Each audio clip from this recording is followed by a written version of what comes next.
గతంలో అయ్యప్ప స్వామి మాలారాధన పైన తాను చేసిన అనుచిత వ్యాఖ్యలు వెనక్కి తీసుకొని మన 7:30లో ఈ మీటింగ్ చేరుకొచ్చిండు, ఈ మీటింగ్ లో ఇక్కడికి వెళ్ళిపోవాలి.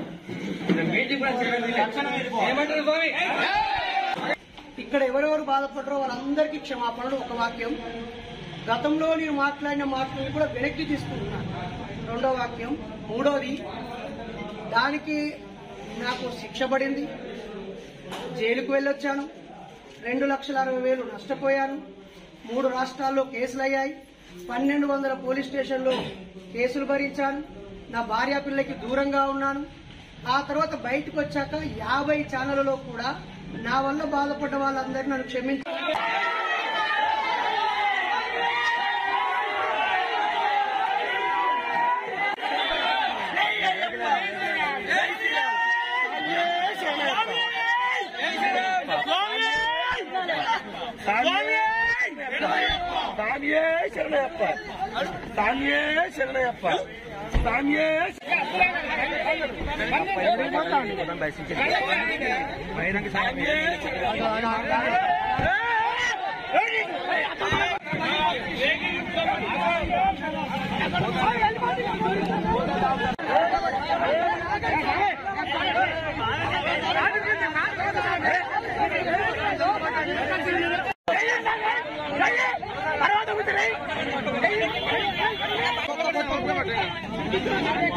ఎందుకు మొదలుకున్నా ఎందుకు ఇప్పుడు ఈ సాయం ఎవరు బాధ్యత?